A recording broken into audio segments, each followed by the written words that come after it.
ಎಲ್ಲರೂ ಹೇಳ್ರಿ ಶಬ್ದವಾಗಿ, ನನ್ನ ದೇವರು ಸ್ಪರ್ಶಿಸುವಂತ ದೇವರಾಗಿದ್ದಾನೆ. ಹೇಳ್ರಿ ಶಬ್ದವಾಗಿ, ನನ್ನ ದೇವರು ಸ್ಪರ್ಶಿಸುವಂತ ನನ್ನ ದೇವರು ಮುಟ್ಟುವಂತ ದೇವರಾಗಿದ್ದಾನೆ. ನನ್ನ ದೇವರು ನನ್ನನ್ನು ಮುಟ್ಟುವಂತ ದೇವರಾಗಿದ್ದಾನೆ. ನನ್ನ ದೇವರು ನನ್ನನ್ನು ಸ್ಪರ್ಶಿಸುವಂತ ದೇವರಾಗಿದ್ದಾನೆ. ಈ ಮಾತನ್ನ ಹೇಳ್ತಿರುವಂತ ನಿಮಗೆ ನಾನು ಕೇಳ್ತಾ ಇದ್ದೇನೆ, ಎಷ್ಟು ಜನ ನಂಬುತ್ತೀರಾ? ನಿಜವಾಗಿಯೂ ದೇವರು ನನ್ನನ್ನು ಮುಟ್ಟುತ್ತಾನೆ, ನಿಜವಾಗಿಯೂ ದೇವರು ನನ್ನನ್ನು ಸ್ಪರ್ಶಿಸುತ್ತಾನೆ, ನಿಜವಾಗಿಯೂ ದೇವರ ಹಸ್ತ ಸ್ಪರ್ಶವನ್ನ ನಾನು ಅನುಭವಿಸಬಹುದೆಂಬುದಾಗಿ ಎಷ್ಟು ಜನ ನಿಜವಾಗಿ ನಂಬ್ತೀರಾ ರೀ? ಇನ್ನೊಂದು ಪ್ರಶ್ನೆ ಕೇಳ್ತೇನೆ, ಎಷ್ಟು ಜನ ನಿಜವಾಗಿಯೂ ಕೂಡ ದೇವರ ಹಸ್ತ ಸ್ಪರ್ಶವನ್ನ ಅನುಭವಿಸಿದ್ದೀರಾ? ಕೈಗಳೆತ್ತಿ. ಆತನ ಹಸ್ತ ಬಂದು ನಿಮ್ಮನ್ನು ಮುಟ್ಟಿರೋದನ್ನ ಎಷ್ಟು ಜನ ಅನುಭವಿಸಿದ್ದೀರಾ? Thank you Jesus. ನಿಮಗಾಗಿ ಇವತ್ತು ಪರಲೋಕ ಸಂತೋಷ ಪಡ್ತಾ ಇದೆ. ಹಲ್ಲೆಲೂಯ. ಯಾಕೆ ಗೊತ್ತಾ ರೀ? ಎಲ್ರಿಗೂ ಕೂಡ ಈ ಅನುಭವ ಬರೋದಿಲ್ಲ. ಎಲ್ಲರಿಗೂ ಕೂಡ ದೇವರು ಬಂದು ಮುಟ್ಟೋದಕ್ಕೆ ಸಾಧ್ಯ ಇಲ್ಲ. ಎಲ್ಲರಿಗೂ ಕೂಡ ದೇವರ ಹಸ್ತ ಹುಡುಕಿಕೊಂಡು ಬರೋದಿಲ್ಲ. ಆದರೆ ಯಾರು ಆತನ ಬಳಿ ಹೋಗಿರ್ತಾರೋ ಅವರನ್ನ ಮಾತ್ರ ಆತನ ಕರಗಳು ಮುಟ್ಟೋದಕ್ಕೆ ಸಾಧ್ಯ. ಹಲ್ಲೆಲೂಯ. ದೂರ ಇರುವಂತವರಿಗೆ, ಹಿಂದೆ ಕೂತಿರೋರಿಗೆ ನಾ ಹೋಗಿ ಮುಟ್ಟೋದಕ್ಕೆ ಆಗೋದಿಲ್ಲ. ಅದೇ ಅವರು ಇಲ್ಲಿ ಬಂದು ಕೂತುಕೊಂಡು ನನಗೋಸ್ಕರ ಪ್ರಾರ್ಥನೆ ಮಾಡ್ರಿ ಅಂದಾಗ ನಾ ಏನ್ ಮಾಡ್ತೀನಿ? ಕೈಗಳನ್ನಿಟ್ಟು ಪ್ರಾರ್ಥನೆ ಮಾಡ್ತೀನಿ. ಹಲ್ಲೆಲೂಯ.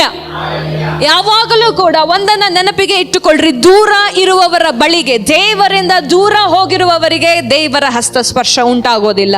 ಯಾರು ನಿಜವಾಗಿ ದೇವರನ್ನ ಹುಡುಕಿಕೊಂಡು ದೇವರ ಬಳಿ ಬಂದಿರುತ್ತಾರೋ ಅವರ ಮೇಲೆ ನೇರವಾಗಿ ದೇವರ ಹಸ್ತ ಎರಗುವಂಥದ್ದಾಗಿದೆ, ನೇರವಾಗಿ ಯೇಸುವಿನ ಹಸ್ತ ಎರಗುವಂಥದ್ದಾಗಿದೆ. ಹಲ್ಲೆಲೂಯ. ಅಂಥದೇ ಒಂದು ಸಾದೃಶ್ಯ ಸತ್ಯವೇದದಲ್ಲಿ ನಡೆಯೋದನ್ನ ನಾನು ನಿಮಗೆ ಇವತ್ತು ತಿಳಿಸಿಕೊಡ್ತೇನೆ. ಪ್ರತಿಯೊಬ್ಬರು ಕೂಡ ತೆಗೆದುಕೊಳ್ಳುವಂತವರಾಗೋಣ. ಮಾರ್ಕನು ಬರೆದ ಸುವಾರ್ತೆ 1ನೇ ಅಧ್ಯಾಯ 40ರಿಂದ 45ನೇ ವಚನ. ದಯಮಾಡಿ ಅದನ್ನ ಟಿವಿ ಸ್ಕ್ರೀನ್ಗಳ ಮೇಲೆ ಹಾಕಿ ಯಾರಾದ್ರೂ ಒಬ್ರು ಶಬ್ದವಾಗಿ ಓದ್ರಿ. ಎಷ್ಟು ಜನ ಬೈಬಲ್ಗಳನ್ನ ತೆಗೆದುಕೊಂಡು ಬಂದಿದ್ದೀರಾ? ಬೈಬಲ್ಗಳನ್ನ ಎತ್ತಿ ತೋರಿಸ್ರಿ ಬೇಗನೆ. ಓಕೆ. ಹಾಗೆ ಎಷ್ಟು ಜನ ನೋಟ್ಸ್ಗಳನ್ನ ತೆಗೆದುಕೊಂಡು ಬಂದಿದ್ದೀರಾ? ಕೈಗಳೆತ್ರಿ. ಸೊ ಎಲ್ಲರೂ ಕೂಡ ತೆಗೆದುಕೊಳ್ಳ್ರಿ. ಮಾರ್ಕನು ಬರೆದ ಸುವಾರ್ತೆ 1ನೇ ಅಧ್ಯಾಯ 40ರಿಂದ 45ನೇ ವಚನ ಓದೋಣ. ಒಬ್ಬ ಕುಷ್ಠರೋಗಿಯು ಯೇಸುವಿನ ಬಳಿಗೆ ಬಂದು ಆತನ ಮುಂದೆ ಮೊಣಕಾಲೂರಿಕೊಂಡು, ನಿನಗೆ ಮನಸ್ಸಿದ್ದರೆ ನನ್ನನ್ನು ಶುದ್ಧ ಮಾಡಬಲ್ಲೆ ಎಂದು ಬೇಡಿಕೊಳ್ಳಲು, ಆತನು ಕನಿಕರಪಟ್ಟು ಕೈ ನೀಡಿ ಅವನನ್ನು ಮುಟ್ಟಿ, ನನಗೆ ಮನಸ್ಸುಂಟು, ಶುದ್ಧನಾಗು ಅಂದನು. ಕೂಡಲೇ ಅವನ ಕುಷ್ಠವು ಹೋಗಿ ಅವನು ಶುದ್ಧವಾದನು. ಆಗ ಯೇಸು ಅವನಿಗೆ, ಯಾರಿಗೂ ಏನು ಹೇಳಬೇಡ ನೋಡು, ಆದರೆ ಹೋಗಿ ಯಾಜಕನಿಗೆ ನಿನ್ನ ಮೈ ತೋರಿಸಿ ಮೋಶೆಯು ನೇಮಕ ಮಾಡಿರುವುದನ್ನು ಅರ್ಪಿಸಿ ನಿನ್ನ ಶುದ್ಧಾಚಾರವನ್ನು ನೆರವೇರಿಸಿ ಅದು ಜನರಿಗೆ ಸಾಕ್ಷಿಯಾಗಲಿ ಎಂದು ಖಂಡಿತವಾಗಿ ಹೇಳಿ ಅವನನ್ನು ಕಳುಹಿಸಿ ಬಿಟ್ಟನು. ಆದರೆ ಅವನು ಹೊರಟು ಹೋಗಿ ಆ ಸಂಗತಿಯನ್ನು ಬಹಳವಾಗಿ ಸಾರಿ ಹಬ್ಬಿಸಿದರಿಂದ ಯೇಸು ಬಹಿರಂಗವಾಗಿ ಇನ್ನು ಯಾವ ಊರೊಳಕ್ಕೂ ಹೋಗಲಾರದೆ ಹೊರಗೆ ಅಡವಿಯ ಸ್ಥಳದಲ್ಲಿ ಇದ್ದನು. ಮತ್ತು ಜನರು 4 ಕಡೆಯಿಂದಲೂ ಆತನ ಬಳಿಗೆ ಬರುತ್ತಿದ್ದರು. ಹಲ್ಲೆಲೂಯ. ಹಲ್ಲೆಲೂಯ.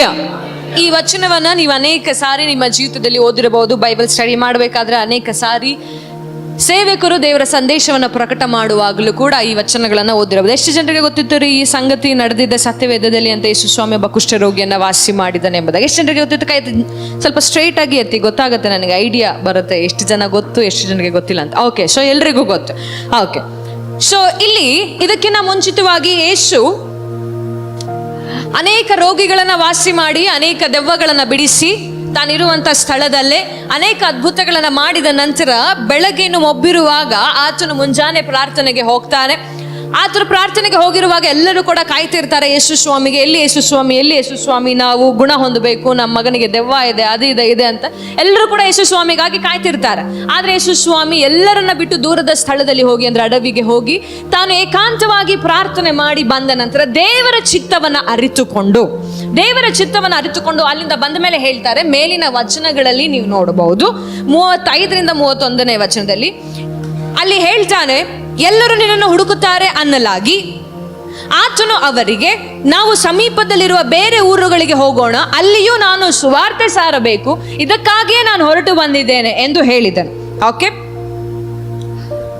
ಯೇಸು ಸ್ವಾಮಿ ಅಲ್ಲೆಲ್ಲ ಅದ್ಭುತಗಳನ್ನ ಮಾಡಿದ ನಂತರ ಅಷ್ಟು ಜನ ಕಾಯ್ತಾ ಇದ್ರು ಕೂಡ ಆತನು ಪ್ರಾರ್ಥನೆಗೆ ಹೋಗಿ ಬಂದ ತಕ್ಷಣ, ದೇವರ ಚಿತ್ತ ಅರಿತ ತಕ್ಷಣ, ಅಲ್ಲೆಷ್ಟೇ ರೋಗಿಗಳಿದ್ರು ಕೂಡ, ಅಲ್ಲೆಷ್ಟೇ ಜನ ಆತನನ್ನು ಹುಡುಕುತ್ತಿದ್ರು ಕೂಡ, ದೇವರ ಚಿತ್ತವನ್ನು ಅರಿತುಕೊಂಡು ಪ್ರಾರ್ಥನೆಯಲ್ಲಿ ನಾನು ಬೇರೆ ಊರುಗಳಿಗೆ ಹೋಗಬೇಕು, ಅಲ್ಲೆಲ್ಲ ಶುಭವಾರ್ತೆ ಸಾರಬೇಕು, ಅದಕ್ಕಾಗಿ ನಾನು ಅಲ್ಲಿಂದ ಹೊರಟು ಬಂದೆ ಎಂಬುದಾಗಿ ಹೇಳ್ತಾರೆ. ಹಲ್ಲೆಲೂಯಾ. ಸೊ ಯೇಸು ಸ್ವಾಮಿ ಮುಂಜಾನೆ ಪ್ರಾರ್ಥನೆ ಮಾಡಿ ತಂದೆಯಾದ ದೇವರ ಚಿತ್ತವನ್ನು ಅರಿತುಕೊಂಡು, ಈಗ ನಾನು ಈ ಪ್ರಾಂತ್ಯದಲ್ಲೆಲ್ಲ ಬೇರೆ ಊರುಗಳಲ್ಲಿ ಸೇವೆ ಮಾಡಬೇಕೆಂಬುದಾಗಿ ತಿಳಿದುಕೊಂಡು ಬೇರೆ ಊರುಗಳಲ್ಲಿ ಪ್ರಯಾಣ ಮಾಡುವಾಗ, ಆತನು ಮೊದಲು ಹೊರಗಡೆ ಸೇವೆಗೆ ಹೋಗುವಾಗ ಈ ಸಂದರ್ಭ ಆತನ ಜೀವಿತದಲ್ಲಿ ಬರುತ್ತೆ. ಆತನ ಜೀವಿತದಲ್ಲಿ ಅನ್ನೋದಕ್ಕಿಂತ ಈ ಒಂದು ಪರಿಶುದ್ಧವಾದಂತ ಅದ್ಭುತವಾದಂತ ಸಂದರ್ಭ ಆ ಕುಷ್ಠ ರೋಗಿಯ ಜೀವಿತದಲ್ಲಿ ಬರುತ್ತೆ. ಹಲ್ಲೆಲೂಯಾ. ಯೇಸು ತನ್ನ ಶುಭವಾರ್ತೆಯ ಪ್ರಯಾಣವನ್ನು ಆರಂಭ ಮಾಡುವಾಗ ಒಬ್ಬ ಕುಷ್ಠ ರೋಗಿ ಆತನ ಬಳಿಯಲ್ಲಿ ಓಡಿ ಬರ್ತಾನೆ. ಹಲ್ಲೆಲೂಯಾ. ನೀವು ಮಾರ್ಕನ ಬರೆದ ಸುವಾರ್ತೆ ನೋಡೋದಾದ್ರೆ ಹೆಚ್ಚೆಚ್ಚಾಗಿ ಯೇಸು ಸ್ವಾಮಿ ಮಾಡಿರುವಂತ ಅದ್ಭುತಗಳನ್ನ ಮಾತ್ರ ಬರೆದಿದ್ದಾನೆ ಮಾರ್ಕ. ಹೆಚ್ಚೆಚ್ಚಾಗಿ ಆತನ ಆರಂಭ ಕೂಡ ಯೇಸು ಸ್ವಾಮಿ ಅದ್ಭುತಗಳಿಂದಲೇ, ಯೇಸು ಸ್ವಾಮಿ ಹೇಗೆ ಪ್ರಸಂಗ ಮಾಡಿದ್ರು ಅನ್ನೋದ್ರಿಂದಲೇ ಆತನ ಆರಂಭ ಮಾಡಿದ್ದಾನೆ ತನ್ನ ಬರಹಗಳನ್ನ.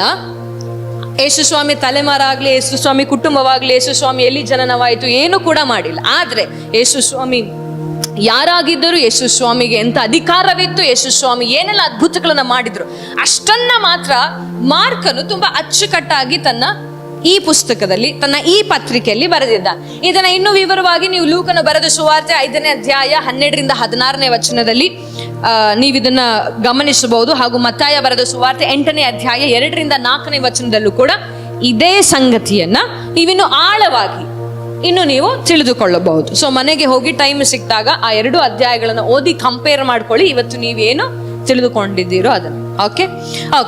ಸೊ ಈ ಕುಷ್ಠರೋಗಿ ಯೇಸುವಿನ ಬಳಿಗೆ ಬರ್ತಾನೆ. ಈಗ ಈ ಕುಷ್ಠರೋಗ ಅಂದ್ರೆ ಏನು, ಇದು ಹೇಗೆ ಬಂತು, ಇದು ಬಂದ ನಂತರ ಜನರು ಅವರನ್ನು ಹೇಗೆ ಕಾಣ್ತಾ ಇದ್ರು ಅನ್ನೋದನ್ನ ನಾನು ನಿಮಗೆ ವಿವರವಾಗಿ ಹೇಳ್ತೇನೆ. ಎಷ್ಟು ಜನ ನೋಡಿದ್ದೀರಾ ಕುಷ್ಠ ರೋಗ ಬಂದಿರುವಂತ ಜನರನ್ನ? ಎಷ್ಟು ಜನ ನೋಡಿದ್ದೀರಿ? ಜನರನ್ನ ನೋಡಿಲ್ಲ ಆದ್ರೂ ಟಿವಿನಲ್ಲಿ ನೋಡಿದ್ದೀರಾ? ಯಾರೀ ಕುಷ್ಠರೋಗ ಇದನ್ನ ಇಲ್ಲಿ ಈ ದಿನಗಳಲ್ಲಿ ನೋಡಕ್ಕಾದ್ರೂ ಸಾಧ್ಯನಾ? ಕುಷ್ಠರೋಗ ಹೆಂಗಿರುತ್ತಂತ ನೋಡಿದ್ದೀರಾ? ನೋಡಿಲ್ಲ.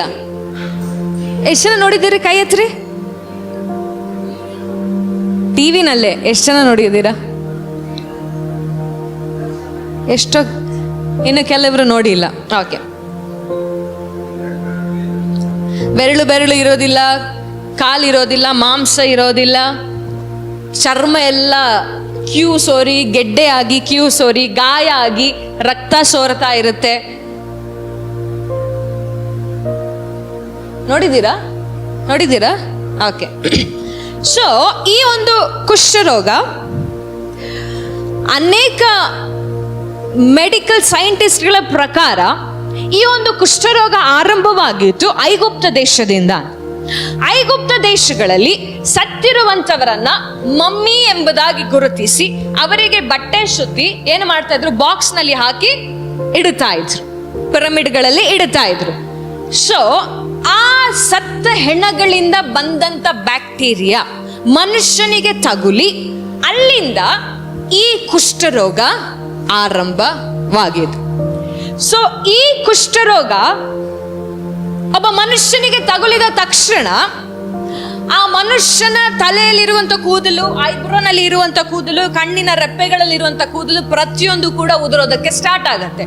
ಉದುರಿದ ನಂತರ ಚಿಕ್ಕ ಚಿಕ್ಕ ಗೆಡ್ಡೆಗಳು ಮುಖಗಳ ಮೇಲೆ, ಕೈಗಳ ಮೇಲೆ, ಕಾಲುಗಳ ಮೇಲೆ, ಇಡೀ ದೇಹದ ಮೇಲೆ ಆರಂಭವಾಗುತ್ತೆ. ಆರಂಭವಾದ ನಂತರ ಆ ಗೆಡ್ಡೆ ಒಡೆದು ಹೋಗಿ ಅದು ಕೀವು ಸೋರಿ ಅದರಿಂದ ರಕ್ತ ಬಂದು ಇಡೀ ದೇಹದಲ್ಲಿ ಅದು ಹರಡಿಕೊಳ್ಳುತ್ತೆ.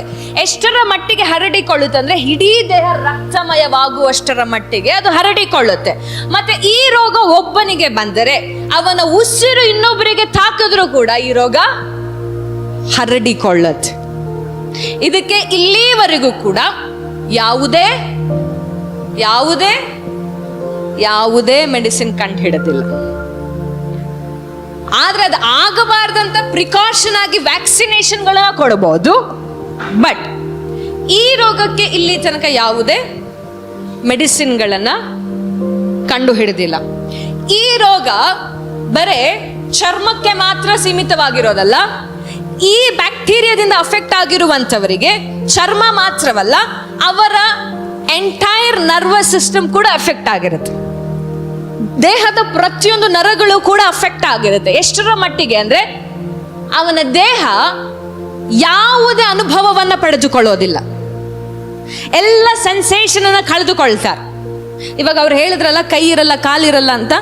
ಮೋಸ್ಟ್ ಆಫ್ ದಿ ಟೈಮ್ ಆ ಕೈಗಳನ್ನ ಅವ್ರು ಕಳೆದುಕೊಳ್ಳೋದು, ಕಾಲುಗಳನ್ನ ಕಳೆದುಕೊಳ್ಳೋದು ಕೆರೆದು ಅವರಿಗೆ ಸೆನ್ಸೇಷನ್ ಇಲ್ದಿರೋ ಕಾರಣ ಕೆಲವೊಂದು ಡಾಕ್ಟರ್ ಈ ರೀತಿಯಾಗಿ ಹೇಳ್ತಾರೆ. ಕೆಲವೊಂದು ಕೇಸಸ್ಗಳನ್ನ ನೋಡುವಾಗ ಕೆಲವರು ಕೆರೆದು ಮೂಳೆ ಕಾಣಿಸುವಷ್ಟು ಕೆರೆದಿರ್ತಾರಂತೆ, ಪೂರ್ತಿ ಚರ್ಮವೇ ಇಲ್ಲದಿರುವಂತ ರೀತಿನಲ್ಲಿ, ಅಷ್ಟರ ಮಟ್ಟಿಗೆ. ಯಾಕಂದ್ರೆ ಅವರಿಗೆ ನೋವು ಗೊತ್ತಾಗೋದಿಲ್ಲ, ಎಷ್ಟು ಕೆರೆದ್ರು ಕೂಡ ಎಷ್ಟು ಡ್ಯಾಮೇಜ್ ಆಗ್ತಿದೆ ಅಂತ ಅವರಿಗೆ ಗೊತ್ತಾಗೋದಿಲ್ಲ. ಸೊ ಇಷ್ಟರ ಮಟ್ಟಿಗೆ ಕಠಿಣವಾಗಿರುವಂತ ಕಾಯಿಲೆ ಇದು. ಈಗ ದೇವರು ಇಸ್ರಾಯೇಲರನ್ನ ಐಗುಪ್ತದಿಂದ ಹೊರಗೆ ಕರೆದುಕೊಂಡು ಬಂದ ನಂತರ ಯಾಚಕ ಕಾಂಡದಲ್ಲಿ 13ನೇ ಅಧ್ಯಾಯ ಹಾಗೂ 14ನೇ ಅಧ್ಯಾಯದಲ್ಲಿ ಈ ಕುಷ್ಠ ರೋಗ ಹತ್ತಿದವರಿಗೆ ಕೆಲವು ನಿಯಮಗಳನ್ನ ಹೇಳ್ತಾರೆ. ಇವರು ಮೊದಲನೇದಾಗಿ ಅಪರಿಶುದ್ಧರು ಎಂಬುದಾಗಿ ಘೋಷಣೆ ಆಗಬೇಕು. ಇವರ ಬಟ್ಟೆಗಳು ಹರಿದಿರಲ್ಪಡಬೇಕು ಯಾವಾಗಲೂ ಕೂಡ. ಯಾಕಂದ್ರೆ ನೋಡುವವರು ಗುರುತು ಹಿಡಿಯಬೇಕು, ಒಂದು ಇವರು ಅಪರಿಶುದ್ಧರು, ಎರಡು ಇವರಿಗೆ ಕುಷ್ಠರೋಗ ಹತ್ತಿದೆ ಎಂಬುದಾಗಿ. ಹಾಗೂ ಕುಷ್ಠರೋಗಿಗಳು ಅಪರಿಶುದ್ಧರಾಗಿರುವಂತ ಕಾರಣ ಅವರು ದೇವಾಲಯದೊಳಗೆ ಬರಬಾರ್ದು, ಊರೊಳಗೆ ಇರಬಾರ್ದು, ಹಾಗೂ ಊರಿಂದ ಆಚೆ ಅಡವಿಯ ಸ್ಥಳಗಳಲ್ಲಿ ಅವರಿರಬೇಕು. ಅವನ ಕುಷ್ಠ ಹೋಗುವ ತನಕ ಯಾವುದೇ ಕಾರಣಕ್ಕೂ ಕೂಡ ಅವನು ಊರಿನೊಳಗೆ ಬರಬಾರದು. ಒಂದ್ಸಲಿ ನೋಡಮ್ಮ, 13ನೇ ಅಧ್ಯಾಯದ 45. ಯಾರಲ್ಲಿ ಕುಷ್ಠದ ಗುರುತು ಕಾಣು ಬಂತೋ ಅವನು ತನ್ನ ಬಟ್ಟೆಗಳನ್ನು ಹರಿದುಕೊಂಡು ತಲೆಯನ್ನು ಕೆದರಿಕೊಂಡು ಬಾಯಿಯನ್ನು ಬಟ್ಟೆಯಿಂದ ಮುಚ್ಚಿಕೊಂಡು ನಾನು ಅಶುದ್ಧನು ಎಂದು ಕೂಗಿಕೊಳ್ಳಬೇಕು. ಆ ರೋಗದ ಗುರುತುಗಳು ಅವನಲ್ಲಿ ಇರುವ ದಿನವೆಲ್ಲ ಅವನು ಅಶುದ್ಧನಾಗಿರುವನು. ಅವನು ಅಶುದ್ಧನಾಗಿರುವುದರಿಂದ ಪ್ರತ್ಯೇಕವಾಗಿಯೇ ವಾಸಿಸಿರಬೇಕು. ಅವನ ನಿವಾಸವು ಪಾಳೆಯದ ಹೊರಗೆ ಇರಬೇಕು. ಓಕೆ, ಸಾಕಿಷ್ಟು. Hallelujah, hallelujah, hallelujah. ಇದರ ಎಲ್ಲ ಇಲ್ಲೇ. ಓಕೆ, ಸೊ ಒಬ್ಬ ಮನುಷ್ಯನಿಗೆ ಕುಷ್ಠ ರೋಗ ಬಂದ ತಕ್ಷಣ ಅವನೇನು ಮಾಡಬೇಕು? ಬಟ್ಟೆ ಹರಿದುಕೊಳ್ಳಬೇಕು. ಆಮೇಲೆ ಇನ್ನೇನಿದೆ ಅಲ್ಲಿ?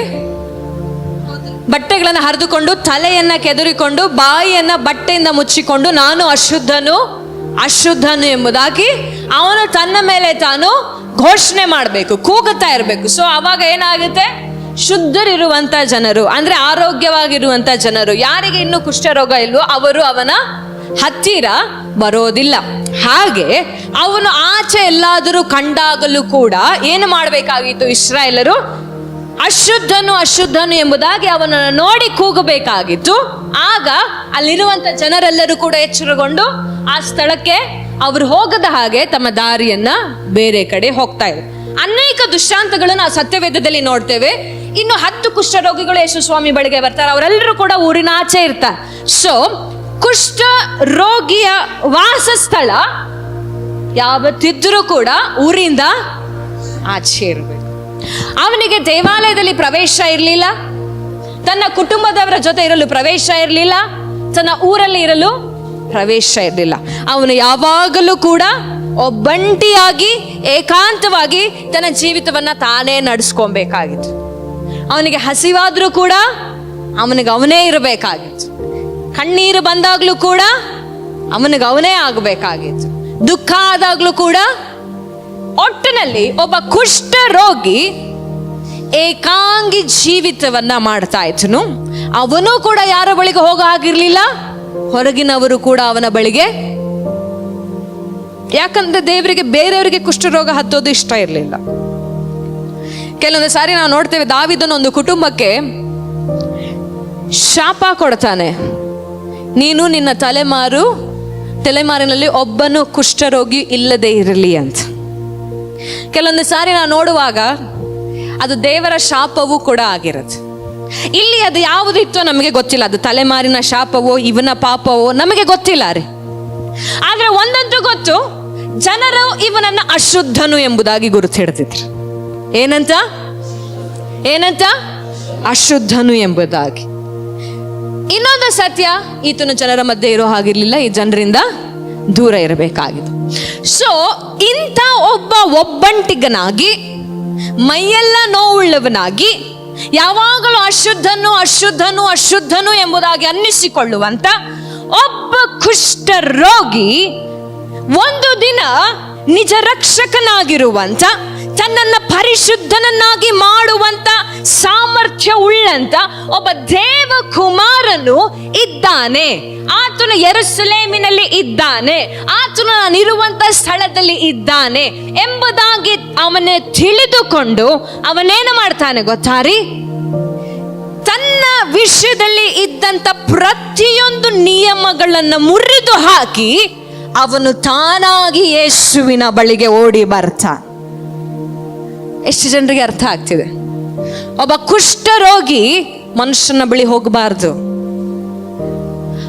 ಯಾಜಕನು ಒಂದು ವೇಳೆ ಬರ್ತಿದ್ದಾನೆ ಆ ರೋಡಲ್ಲಿ ಅಂದ್ರೆ, ಒಂದು ವೇಳೆ ಆ ಬೀದಿನಲ್ಲಿ ಕುಷ್ಠರೋಗಿ ಹೋಗಿದ್ದಾನಂದ್ರೆ ಆ ಇಡೀ ಬೀದಿಯನ್ನ ಯಾಜಕನು ತೊಳಸ್ತಾ ಇದ್ರು. ಅಂದ್ರೆ ಒಬ್ಬ ಕುಷ್ಠ ರೋಗಿ ನಡೆದಂತ ಬೀದಿಯಲ್ಲಿ ಒಬ್ಬ ಯಾಜಕನ ನಡೀತಿರಲ್ಲ. ಯಾಜಕನ ಯಾರು? ದೇವರಿಂದ ನೇಮಿಸಲ್ಪಟ್ಟಂತ ದೇವರ ಸೇವಕ, ಜನರಿಗಾಗಿ ನೇಮಿಸಲ್ಪಟ್ಟಂತ ದೇವರ ಸೇವಕನು. ಒಬ್ಬ ಯಾಜಕನು ಇವನು ಕುಷ್ಠ ಅಂತ ಡಿಕ್ಲೇರ್ ಮಾಡಿದ್ಮೇಲೆ ಆ ಮನುಷ್ಯನು ಇನ್ನೊಂದು ಸಾರಿ ಇನ್ನೊಬ್ಬರ ಹತ್ರ ಮಾತಾಡ್ಬೇಕಾದ್ರೆ 6 ರಿಂದ 10 ಅಡಿ ದೂರ ನಿಂತ್ಕೊಂಡು ಮಾತಾಡ್ಬೇಕಾಗಿತ್ತು. ಅಂಥ ಒಬ್ಬ ಕುಷ್ಠ ರೋಗಿ ಒಂದು ದಿನ ಯೇಸು ಸ್ವಾಮಿಯ ಬಗ್ಗೆ ತಿಳಿದುಕೊಂಡು ಎಲ್ಲಾ ನಿಯಮಗಳನ್ನು ಮುರಿದು ಹಾಕಿ ಯೇಸುವಿನ ಬಳಿಗೆ ಅವನೇ ಬರ್ತಾನೆ. ಯೇಸು ಸ್ವಾಮಿ ಎಂತ ಪರಿಶುದ್ಧನಾಗಿರುವಂತ ದೇವರೆಂಬುದಾಗಿ ತಿಳಿದ ನಂತರವೂ ಕೂಡ, ಆತನು ದೇವ ಕುಮಾರನೆಂಬುದಾಗಿ ಆತನು ಮನಸ್ಸಿನಲ್ಲಿ ನಂಬಿದರೂ ಕೂಡ, ಅಯ್ಯೋ ಆತನು ಪರಿಶುದ್ಧನು, ನಾನು ದೂರದಲ್ಲಿ ಇರ್ತೀನಿ, ನಾನು ಅಪರಿಶುದ್ಧನು ದೂರದಿಂದ ನೋಡಿ ನಾ ಏನಾದ್ರೂ ಪಡೆದುಕೊಳ್ಳೋಣ ಎಂಬುದಾಗಿ ಅವನು ಯೋಚನೆ ಮಾಡಲಿಲ್ಲ. ಒಬ್ಬ ಕುಷ್ಠ ರೋಗಿ, ಜನರಿಂದ ಕೈ ಬಿಡಲ್ಪಟ್ಟಂತ ಕುಷ್ಠ ರೋಗಿ, ಎಲ್ಲರಿಂದ ಅಶುದ್ಧನು ಎಂಬುದಾಗಿ ಘೋಷಣೆ ಆಗಿರುವಂತ ಕುಷ್ಠ ರೋಗಿ, ಆದ್ರೆ ಒಬ್ಬ ಅಶುದ್ಧನು ಪರಿಶುದ್ಧನಾಗಿರುವಂತ ದೇವರನ್ನು ಮುಟ್ಟೋದಕ್ಕೆ ಬರ್ತಾನೆ. ಒಬ್ಬ ಅಶುದ್ಧನು ಯೇಸುವಿನ ಮುಟ್ಟೋದಕ್ಕೆ ಬರ್ತಾನೆ ಅಂದ ಮೇಲೆ, ಇನ್ನು ನಾನು ನೀನು ಯೇಸುವಿನ ರಕ್ತದಿಂದ ತೊಳೆಯಲ್ಪಟ್ಟಂತ ಮಕ್ಕಳು ಯೇಸುವನ್ನ ಮುಟ್ಟೋದಕ್ಕೆ ಯಾವತ್ತೂ ಮನಸ್ಸು ಮಾಡಿಲ್ಲ. ಒಬ್ಬ ಪಾಪಿ ಬರ್ತಾ ಇದ್ದ ನೋಡೋಡಿ ಯೇಸುವಿನ ಬಳಿಗೆ. ಊರಿಂದ ಆಚೆ ಇರೋನು ಊರೊಳಗೆ ಬರಬಾರದು, ಆದ್ರೆ ಊರೊಳಗೆ ಕಾಲಿಡ್ತಾ ಇದ್ದಾನೆ. ಜನರಿಂದ ದೂರ ಇರಬೇಕಾಗಿರೋನು ಅದನ್ನ ಮುರಿದು ಮನುಷ್ಯ ಕುಮಾರನಾಗಿರುವಂತ ಯೇಸುವಿನ ಬಳಿಗೆ ಓಡೋಡಿ ಬರ್ತಾ ಇದ್ದಾನೆ. ಒಬ್ಬ ಅಪರಿಶುದ್ಧನು ಯೇಸುವನ್ನು ಹುಡುಕಿಕೊಂಡು ಬರೋದಕ್ಕೆ ಸಾಧ್ಯ, ಆದ್ರೆ ನಿಜವಾಗಿ ಯೇಸು ಸ್ವಾಮಿನ ನಂಬಿರುವಂತ ಮಕ್ಕಳು ಯೇಸುವನ್ನು ಹುಡುಕಿಕೊಂಡು ಬರೋದಕ್ಕೆ ಸಾಧ್ಯ ಇಲ್ಲ. ಒಬ್ಬ ಅಶುದ್ಧನು ಓಡೋಡಿ ಬಂದು ಯೇಸು ಸ್ವಾಮಿ ಹತ್ರ ಮಾತಾಡ್ತಾನೆ.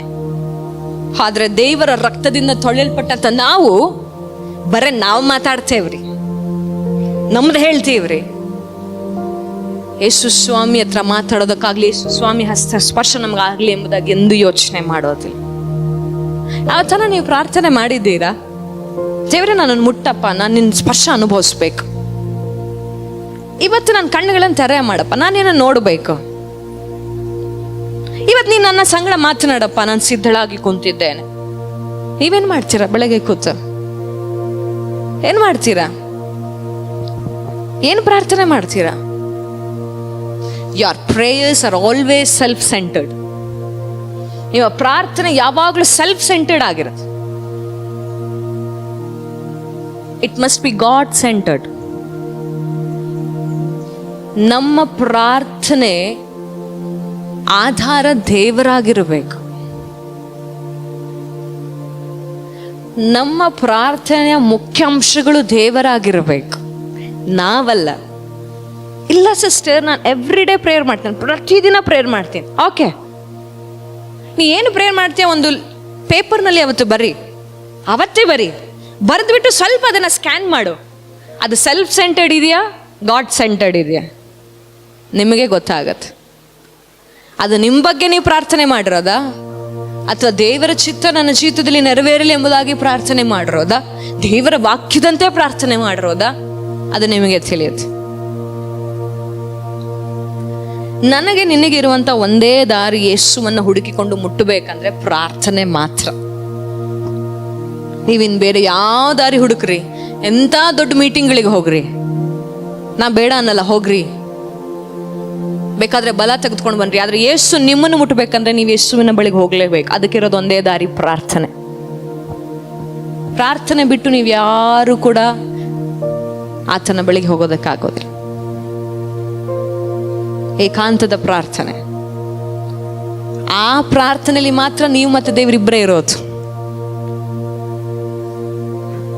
ಎಷ್ಟು ಜನರಿಗೆ ಅರ್ಥ ಆಗ್ತಿದೆ? ಒಬ್ಬ ಅಪರಿಶುದ್ಧನು ಹೋಗ್ತಾ ಇದ್ದಾನೆ ಯೇಸುವಿನ ಬಳಿಗೆ.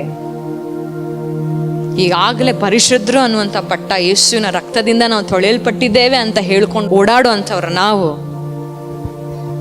ಆತನ ಬಳಿ ಹೋಗುವಂಥ ಪ್ರಯತ್ನ ಮಾಡಿದ್ದೇವೆ. ಹೋಗ್ತಾ ಇದ್ದೇವ? ಅಲ್ಲಿ ಏನು ಮಾಡ್ತಾನೆ ನೋಡೋಣ ಬನ್ರಿ. ಈ ಅಪರಿಶುದ್ಧನು ಒಬ್ಬ ಪರಿಶುದ್ಧ ದೇವರ ಬಳಿಗೆ ಹೋಗಿ ಏನು ಮಾಡ್ತಾನೆ ಗಮನಿಸುವಂಥವ್ರು ಆಗೋಣ. ನಿನಗೆ ಮನಸ್ಸಿದ್ದರೆ ನನ್ನನ್ನು ಶುದ್ಧ ಮಾಡಬಲ್ಲೆ ಎಂದು ಬೇಡಿಕೊಂಡನು.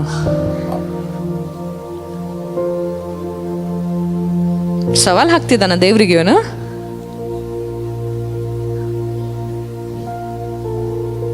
ಎಂತ ಪ್ರಶ್ನೆ ರೀ ಇದು, ದೇವರ ಬಳಿ ಹೋಗಿ ಕೇಳೋದು.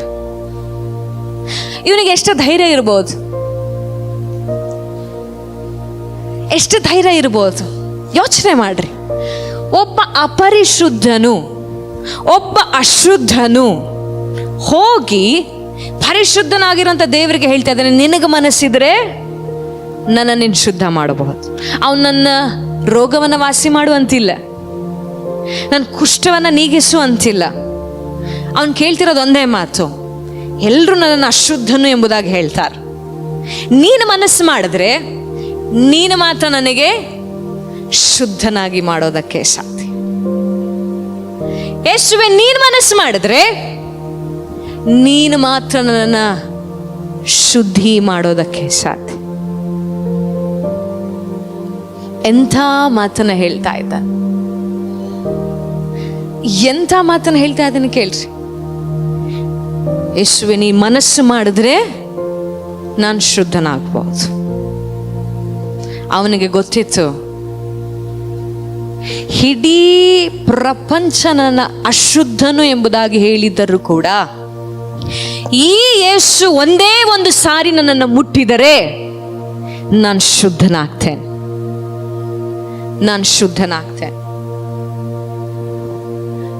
ಇವತ್ತು ನೀವು ಎಷ್ಟೇ ಪಾಪದಲ್ಲಿ ಬಿದ್ದಿರ್ಬೋದು, ಎಷ್ಟೇ ರೋಗದಲ್ಲಿ ಬಿದ್ದಿರ್ಬೋದು, ಎಷ್ಟೇ ಅಂಧಕಾರದಲ್ಲಿ ಬಿದ್ದಿರ್ಬೋದು, ಊರಿಂದ ಆಚೆ ಇದ್ದಂತ ಆ ಕುಷ್ಠ ರೋಗಿ ಯೇಸುವನ್ನು ಹುಡುಕಿಕೊಂಡು ಈ ಪ್ರಶ್ನೆ ಕೇಳಿದ್ದಾನೆ ಅಂದ ಮೇಲೆ, ಇನ್ನು ತನ್ನ ರಕ್ತವನ್ನು ಸುರಿಸಿ ಈಗಾಗಲೇ ನಿಮ್ಮನ್ನ ಹತ್ತಿರ ಸೇರಿಸಿಕೊಂಡಿರುವ ಯೇಸುವಿನ ಬಳಿಗೆ ಬಂದು ನೀವೆಷ್ಟೇ ಪಾಪದಲ್ಲಿದ್ರೂ ಕೂಡ ಈ ಮಾತನ್ನ ಯೇಸುವಿಗೆ ಕೇಳಬಹುದು, ನೀನು ಮನಸ್ಸು ಮಾಡಿದರೆ ನಾನು ಶುದ್ಧನಾಗಬಲ್ಲ, ನೀನ್ ಮನಸ್ಸು ಮಾಡಿದರೆ ನಾನು ಶುದ್ಧಳಾಗಬಲ್ಲೆ, ನೀನ್ ಮನಸ್ಸು ಮಾಡಿದರೆ ನಾನು ಶುದ್ಧಳಾಗಬಲ್ಲೆ. ಎಷ್ಟು ಜನ ಈ ಪ್ರಶ್ನೆಯನ್ನ ದೇವರಿಗೆ ಹೇಳೋದಕ್ಕೆ ಸಿದ್ಧರಿದ್ದೀರಿ? ಎಷ್ಟು ಜನ ನಿಜವಾಗ್ಲೂ ಕೇಳ್ಬೇಕಂತ ಇದ್ದೀರಾ? ದೇವ್ರೆ, ನೀನ್ ಮನಸ್ಸು ಮಾಡು, ನಾನು ಸಿದ್ಧಳಾಗ್ತೀನಿ, ನಾನು ಶುದ್ಧಳಾಗ್ತೀನಿ, ನಾನು ಸಿದ್ಧಳಾಗ್ತೀನಿ, ನಾನು ಸರಿ ಹೋಗ್ತೀನಿ. ನೀನ್ ಮನಸ್ಸು ಮಾಡು. ದೂರದಿಂದ ಅಲ್ಲ, ಆತನ ಹತ್ತಿರ ಬಂದು ಹೇಳ್ಬೇಕು, ನೀನ್ ಮನಸ್ಸು ಮಾಡು, ನಾ ಶುದ್ಧನಾಗ್ತೀನಿ. ಒಂದು ಮಾತು ಹೇಳ, ಈ ಪ್ರಪಂಚ ಅಂತ್ಯವಾಗುವ ತನಕ, ಎಲ್ಲಿ ತನಕ? ಇನ್ನೊಂದು ಸಾರಿ ಹೇಳ್ರಿ, ಕರೆಕ್ಟಾಗಿ ಹೇಳ್ರಿ. ಲೋ ಎನರ್ಜಿನಲ್ಲಿ ಮಾತಾಡ್ತಿದ್ದೀರಾ, ಸ್ವಲ್ಪ ಹೈ ಎನರ್ಜಿನಲ್ಲಿ ಮಾತಾಡಿ. ಈ ಪ್ರಪಂಚ ಅಂತ್ಯವಾಗೋ ತನಕ ಹೇಳ್ರಿ. ಎಲ್ಲಿ ತನಕ? ಇನ್ನೊಂದು ಸಾರಿ ಹೇಳ್ರಿ, ಎಲ್ಲಿ ತನಕ? ಈ ಪ್ರಪಂಚ ಅಂತ್ಯವಾಗೋ ತನಕ.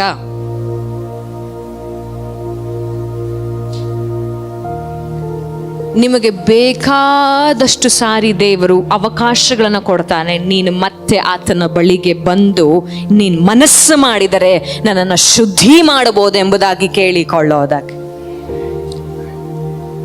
ಹಾಗಂತ ಪ್ರಪಂಚ ಅಂದ ತನಕ ಕಾಯಬೇಡ್ರಿ. ನಿಮ್ಮ ದಿನಗಳು ಎಷ್ಟು ದಿನ ಇದೆಯೋ ನಮಗೇನು ಗೊತ್ತು.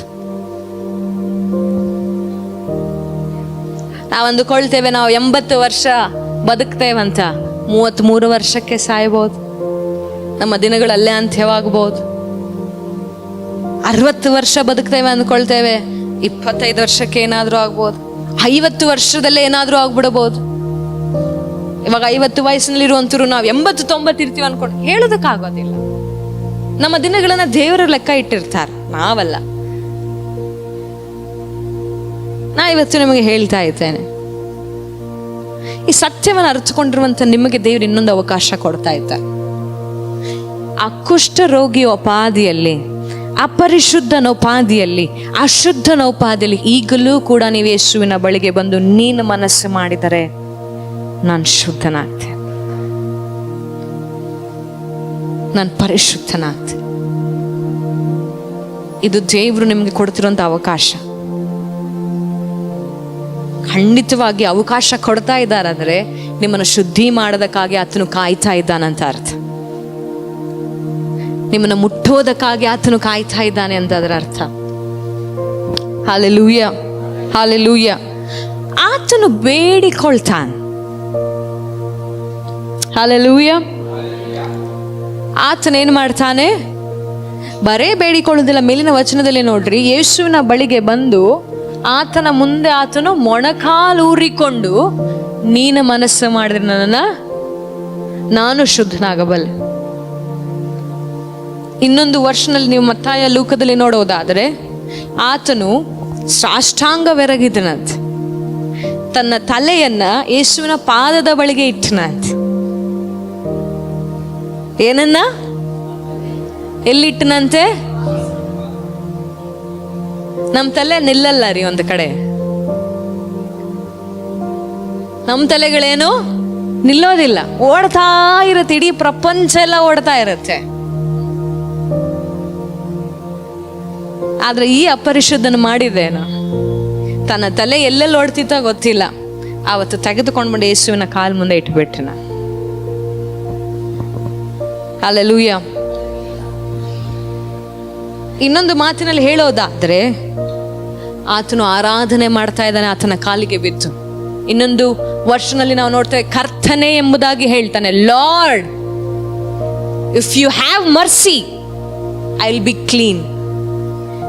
ಕರ್ತನೆ ನೀನು ಮನಸ್ಸು ಮಾಡಿದ್ರೆ ನಾನು ಶುದ್ಧನಾಗ. ಅಂದ್ರೆ ಅವನ ಅರಿಕೆ ಮಾಡ್ತಿದ್ದಾನೆ, ನೀನು ಒಡೆಯನು, ನೀನ್ ಕರ್ತನು, ನೀನೇ ದೇವರು ಎಂಬುದಾಗಿ ಸಾಷ್ಟಾಂಗವೆರಗಿ ಅಲ್ಲೇ ಆರಾಧನೆ ಮಾಡಿ ಆತನ ಬಳಿ ಪ್ರಶ್ನೆ ಮಾಡ್ತಾ ಇದ್ದ. ಅಲ್ಲೇ ಆತನ ಪಾದದ ಬಳಿ ಕೂತ್ಕೊಂಡು ಆತನನ್ನ ಘನಪಡಿಸ್ತಾ ಇದ್ದ. ಅನೇಕ ಸಾರಿ ನಾ ಇದನ್ನ ಓದುತ್ತಾ ಇರ್ತೇನೆ, ಅನೇಕ ಸಾರಿ ನನ್ನ ಫೋನ್ನಲ್ಲಿ ಅದು ಫೋಟೋನ ಇಟ್ಕೊಂಡಿರ್ತೇನೆ. ಆ ಫೋಟೋನಲ್ಲಿ ಈ ರೀತಿಯಾಗಿ ಬರೆಯಲ್ಪಟ್ಟಿದೆ, ನನ್ನ ಜೀವಿತದಲ್ಲಿ ಉನ್ನತವಾದಂತ ಸ್ಥಾನ ಅಂತ ಏನಾದ್ರೂ ಇರೋದಾದ್ರೆ ಅದು ಕ್ರಿಸ್ತನ ಪಾದದ ಬಳಿ ಎಂಬುದಾಗಿ. ನಮ್ಮ ಜೀವಿತಗಳಲ್ಲಿ ಎತ್ತರವಾದಂತ ಸ್ಥಾನ, ಬಹಳ ಬೆಲೆ ಉಳ್ಳಂತ ಸ್ಥಾನ, ಬಹಳ ಗೌರವವಿರುವಂತ ಸ್ಥಾನ ಏನಾದ್ರೂ ಇರೋದಾದ್ರೆ ಅದು ಕ್ರಿಸ್ತನ ಪಾದ. ಅದು ಕ್ರಿಸ್ತನ ಪಾದ. ಅದು ನಿಜವಾದ ಆರಾಧನೆ ರೀ. ಈ ಮನಸ್ಸುಳ್ಳಂತವರು ನಿಜವಾದ ಆರಾಧನೆನ ಮಾಡ್ತಾ ಇರ್ತಾರೆ. ಅಲ್ಲಿ ದೇವಾಲಯ ಇದ್ದಿರ್ಬೋದು, ಎಷ್ಟೋ ಜನರು ಅವತ್ತು ಆರಾಧನೆ ಮಾಡಿರ್ಬೋದು, ಆದ್ರೆ ಅವತ್ತು ಕ್ರಿಸ್ತನ ಪಾದದ ಬಳಿಯಲ್ಲಿ ಬಿದ್ದು ಮೊಣಕಾಲೂರಿ ಆತನ ತಲೆಗಳನ್ನ ಆತನ ಕಾಲಿನ ಬಳಿ ಇಟ್ಟು ಕರ್ತನೇ ಎಂಬುದಾಗಿ ಹೇಳಿದನಲ್ಲ, ಅವನು ನಿಜವಾದಂತ ಆರಾಧನೆನ ಅವತ್ತು ಅವನು ಮಾಡಿದ್ರು. ಎಷ್ಟೋ ಸಾರಿ ನಾವು ಆರಾಧನೆ ಮಾಡ್ತೀವಿ, ನಮ್ಮ ತಲೆ ಮೇಲೆ ಇರುತ್ತೆ. ಎಷ್ಟೋ ಸರಿ ನಾವು ಆರಾಧನೆ ಮಾಡ್ತೀವಿ, ಆದರೆ ಪೂರ್ತಿ ಆತ್ಮ ಪ್ರಾಣ ಶರೀರದಲ್ಲಿ ನಾವು ಆರಾಧನೆ ಮಾಡೋದಿಲ್ಲ. ಆದರೆ ಆರಾಧನೆ ಮಾಡುವಾಗ ನಮ್ಮ ಈ ಕಿರೀಟವನ್ನ ತೆಗೆದಿಟ್ಟು ಆತನ ಪಾದದ ಬಳಿ ಇಟ್ಟು ನಾವು ಆರಾಧನೆ ಮಾಡಬೇಕು. 24 ಮಂದಿ ಹಿರಿಯರು ಏನು ಮಾಡ್ತಾರ್ರಿ? ಏನು ಮಾಡ್ತಾರೆ? 24 ಮಂದಿ ಹಿರಿಯರು ದೇವರನ್ನ ಘನಪಡಿಸುವಾಗ ಪರಲೋಕದಲ್ಲಿ ತಮ್ಮ ಕಿರೀಟಗಳನ್ನ ಪರಿಶುದ್ಧನು ಎಂಬುದಾಗಿ ಹೇಳ್ತಾರೆ. ಈ ಪರಿಶುದ್ಧನು ಎಂಬುದಾಗಿ ಹೇಳ್ತಾರೆ. ಆತ್ಮಿಕವಾಗಿ ನೋಡೋದಾದ್ರೆ ಈತನು ಅದೇ ಮಾಡಿದ್. ಪರಿಶುದ್ಧನ ಕಾಲಿಗೆ ಬಿದ್ದು ಬೇಡಿಕೊಳ್ತಾನೆ, ನೀನು ಮನಸ್ಸು ಮಾಡಿದ್ರೆ ಅಶುದ್ಧನಾಗುವಲ್ಲ. ಇವನು ಮಾಡಿದಂತ ಆರಾಧನೆ, ಇವನಿಟ್ಟಂತ ಬೇಡಿಕೆ ಎಷ್ಟು ಸುಂದರವಾಗಿತ್ತಂದ್ರೆ ಯೇಸು ಸ್ವಾಮಿ ಅವನ ಮೇಲೆ ಕನಿಕರ ಪಟ್ಟನಂತೆ. ಬಹಳ ಕಡಿಮೆ ಸ್ಥಳಗಳಲ್ಲಿ ಯೇಸು ಸ್ವಾಮಿ ಕನಿಕರ ಪಟ್ಟನು ಎಂಬುದಾಗಿ ಪ್ರಕಟವಾಗಿದೆ. ಅದರಲ್ಲಿ ಇದು ಕೂಡ ಒಂದು. ಕನಿಕರ ಅಂದ್ರೆ ಏನು ಗೊತ್ತಾ ರೀ? ಏನ್ರಿ ಕನಿಕರ ಅಂದ್ರೆ? ಹೇಳ್ರಿ, ಏನ್ ಕನಿಕರ ಅಂದ್ರೆ? ಹೇಳಿ ಹೇಳಿ ಹೇಳಿ, ಶಬ್ದವಾಗಿ ಹೇಳ್ಬೇಕು. ಕನಿಕರ ಅಂದ್ರೆ ಏನು? ಹೇಳಿ. ದಯೆ ತೋರಿಸೋದ. ಓಕೆ. ಕನಿಕರ ಪಡೋದಂದ್ರೆ ಏನು ಗೊತ್ತಾ? ಅವರ ನೋವನ್ನ ನೀವು ಅನುಭವಿಸೋದು. ಆಗ್ಲೇ ತಾನೇ ಕನಿಕರ ಪಡೋದು. ತಾಯಿ ತನ್ನ ಮಗುಗೆ ಒಂದು ಚೂರ್ ಹಿಂಗೆ ಕಟ್ಟಾಗಿ ರಕ್ತ ಬಂದ್ರೆ ಅಳ್ತಾರಲ್ಲ, ಯಾಕೆ ಅಳೋದು? ಆ ನೋವು ಅವರು ಕೂಡ ಅನುಭವಿಸ್ತಾರೆ. ಅದನ್ನ ಕನಿಕರ ಅಂತ. That is compassion. ಅಂದ್ರೆ ಯೇಸು ಸ್ವಾಮಿ ಈ ಕುಷ್ಠರೋಗಿ ಬಂದು ತನ್ನ ಪಾದದ ಬಳಿಗೆ ಬಿದ್ದು ಬೇಡಿಕೊಳ್ಳುವಾಗ, ನೀನು ಮನಸ್ಸು ಮಾಡ ನಾನು ಶುದ್ಧನಾಗಬಲ್ಲೆ ಎಂಬುದಾಗಿ ಸಾಷ್ಟಾಂಗವೆರಗಿ ಬೇಡಿಕೊಳ್ಳುವಾಗ, ಯೇಸು ಸ್ವಾಮಿ ಅವನಿಷ್ಟು ವರ್ಷಗಳ ತನಕ ಅವನು ಅನುಭವಿಸಿದಂತ ನೋವನ್ನ ಆತನು ಅನುಭವಿಸಿದ. ಇಷ್ಟು ವರ್ಷಗಳ ತನಕ ಅವನಿಗೆ ಅಶುದ್ಧನು ಅಶುದ್ಧನು ಅಶುದ್ಧನು ಎಂಬುದಾಗಿ ಹೇಳಿ ಹೇಳಿ ಅವನ ಗುರುತನ್ನೇ ಬದಲಾಯಿಸಿದ್ರಲ್ಲ. ಒಂದೊಂದು ಸಾರಿಯೂ ಆ ಮಾತುಗಳನ್ನ ಕೇಳುವಾಗ ಭಾವನಾತ್ಮಕವಾಗಿ ಮಾನಸಿಕವಾಗಿ ಕುಂದಿ ಹೋದಾದ ಈ ಮನುಷ್ಯನ ಮನಸ್ಸಿನ ನೋವನ್ನ ಯೇಸು ಅನುಭವಿಸಿದ. ಅವನ ನೋವನ್ನ ಯೇಸು ಸ್ವಾಮಿಯಲ್ಲಿ ನಿಂತುಕೊಂಡು ಅನುಭವಿಸಿದರು. ಅದಕ್ಕೆ ಅವರು ಕನಿಕರ ಪಟ್ಟರು. ನಾವು ಹೇಗೆ ಬರ್ತೇವೆ ಗೊತ್ತಾ ರೀ ದೇವರ ಆಲಯಕ್ಕೆ? ಬೇಡಿಕೊಳ್ಳುವಂತ ಪರಿಸ್ಥಿತಿಲಿ ನಾವು ಬರೋದೇ ಇಲ್ಲ. ಕಮಾಂಡ್ ಮಾಡುವ ರೀತಿಯಲ್ಲಿ ಬರ್ತೇವೆ. ದೇವರಿಗೆ ಕಮಾಂಡ್ ಮಾಡ್ತೇವೆ. ಆದ್ರೆ ಇಲ್ಲಿ ಇವನೇನ್ ಮಾಡ್ತಿದ್ದಾನೆ? ಬೇಡಿಕೊಳ್ತಾ ಇದ್ದಾನೆ. ಅಂದ್ರೆ ತನ್ನ ಮನಸ್ಸಿನ ನೋವನ್ನ ಕರ್ತನ ಮುಂದೆ ಸರಿಯಾಗಿ ಬಿಚ್ಚಿಡ್ತಾ ಇದ್ದಾನೆ. ನಿಜವಾದಂತ ಆರಾಧನೆ ಮಾಡುವಂತವರ ಮೇಲೆ ದೇವರ ಕನಿಕರ ನಿಜವಾಗಿಯೂ ಬರುವಂತದ್ದಾಗಿದೆ. ಯಾಕೆ ಗೊತ್ತಾ ದೇವ್ರು ಹೇಳುದು? ದೇವರನ್ನ ಒಂದು ವೇಳೆ ನೀವು ಪ್ರೀತಿಸೋದಾದ್ರೆ, ದೇವರನ್ನ ಆರಾಧನೆ ಮಾಡೋದಾದ್ರೆ ಪೂರ್ತಿ ಆತ್ಮ ಪ್ರಾಣ ಶರೀರದಿಂದ ಆರಾಧನೆ ಮಾಡಿರಿ ಅಂತ ಯಾಕ್ರಿ ಹೇಳೋದು? ಆಗ ತಾನೇ ನಿಮ್ಮ ಪೂರ್ತಿ ಆತ್ಮ ಪ್ರಾಣ ಶರೀರದಲ್ಲಿರುವಂತ ಭಾವನೆ ಆತನಿಗೆ ಗೊತ್ತಾಗೋದು. ದೇಹ ಇಲ್ಲಿ ಇರುತ್ತೆ, ಆತ್ಮ ಇನ್ನೊಂದು ಕಡೆ ಇರುತ್ತೆ, ಪ್ರಾಣ ಇನ್ನೊಂದು ಕಡೆ ಇರುತ್ತೆ. ಹೇಗ್ ಗೊತ್ತಾಗತ್ತೆ? ಈತನು ಬೇಡಿಕೊಳ್ಳುವಾಗ ಯೇಸು ಸ್ವಾಮಿ ಅವನ ನೋವನ್ನು ಅನುಭವಿಸುತ್ತ. ಅನುಭವಿಸಿದ ನಂತರ ಯೇಸು ಸ್ವಾಮಿ ಯಾವ ಮಾತನ್ನ ಹೇಳ್ತಾರೆ ಗೊತ್ತಾ? ಅನುಭವಿಸಿದ ಮೇಲೆ 41ನೇ ವಚನದಲ್ಲಿ ಯೇಸು ಸ್ವಾಮಿ ಈ ರೀತಿಯಾಗಿ ಹೇಳ್ತಾರೆ, ನನಗೆ ಮನಸ್ಸುಂಟು, ಶುದ್ಧನಾಗು ಎಂಬುದ. ನನಗೆ ಮನಸ್ಸುಂಟು, ಶಬ್ದವಾಗಿ ಹೇಳ್ರಿ, ನನಗೆ ಮನಸ್ಸುಂಟು. ಒಂದು ಮಾತನ್ನ ಹೇಳೋಣ. ನೀವು ಎಷ್ಟು ದೀನತೆಯಿಂದ ದೇವರ ಬಳಿ ಬೇಡ್ಕೊಳ್ತೀರೋ ಅಷ್ಟೇ ಬೇಗ ದೇವರು ಉತ್ತರ ಕೊಡ್ತಾರೆ. ಎಷ್ಟು ದೀನತೆಯಿಂದ ಇವನು ಆತನ ಪಾದದ ಬಳಿಯಲ್ಲಿ ಕೂತುಕೊಂಡು ನೀನು ಮನಸ್ಸು ಮಾಡಿದರೆ ಅಯ್ಯ ನಾನು ಶುದ್ಧನಾಗ್ತೆ. ಅವನ ನೋವನ್ನ ಒಂದೇ ಸಾಲಿನಲ್ಲಿ ಅವನು ತೋಚ್ಕೊಂಡ್ರು. ಒಂದೇ ಸಾಲಿನಲ್ಲಿ ಆತನ ನೋವನ್ನು ತೋರಿಸಿಕೊಂಡನು. ಒಂದೇ ಸಾಲಿನಲ್ಲಿ ಅವನು ಹೇಳಿದ, ನನಗೆ ಅಪರಿಶುದ್ಧನು ಬೇಡ, ಆ ಪಟ್ಟ ನನಗೆ ಬೇಡ, ನೀನು ಮನಸ್ಸು ಮಾಡಿದ್ರೆ ನಾನು ಶುದ್ಧನಾಗ್ತೆ. ಆ ಪ್ರಾರ್ಥನೆಗೆ ದೇವರು ಒಂದೇ ಸಾರಿಗೆ ಉತ್ತರ ಕೊಡ್ತಾರೆ, ನನಗೆ ಮನಸ್ಸಿದೆ, ನಾನು ಮನಸ್ಸು ಮಾಡಿದ್ದೀನಿ, ಪ್ರತಿಯೊಂದನ್ನು ಬದಲಾಯಿಸುವಂತ ದೇವರ ನಾನಾಗಿದ್ದೇನೆ, ನನಗೆ ಅಸಾಧ್ಯವಾಗಿರುವಂಥದ್ದು ಒಂದೂ ಇಲ್ಲ. ನೀನು ಯಥಾರ್ಥದಿಂದ ಬೇಡಿಕೊಂಡಿರುವ ಕಾರಣ ನನಗೆ ಮನಸ್ಸಿದೆ, ಈಗಲೇ ಶುದ್ಧನಾಗು.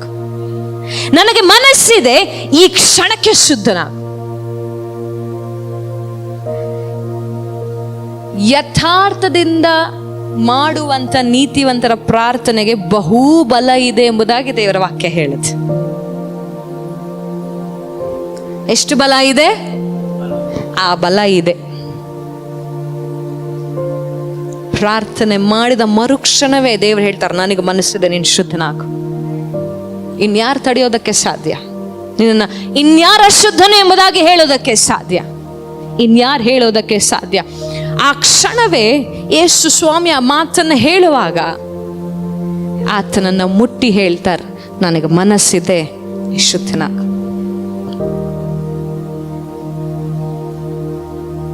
ಒಂದು ವೇಳೆ ಕುಷ್ಠರೋಗಿ, ನಾನು ಪಾಪಿ, ನಾನು ಅಶುದ್ಧನು, ನಾನು ಕುಷ್ಠನು, ನಾನು ಊರೊಳಗೆ ಹೋಗೋ ಹಾಗಿಲ್ಲ ಅಂತ ಅಂದುಕೊಂಡು ಊರಿನ ಆಚೆ ಇದ್ದಿದ್ರೆ ಈ ಸಂಗತಿ ಆಗ್ತಾ ಇರ್ಲಿಲ್ವೇನೋ?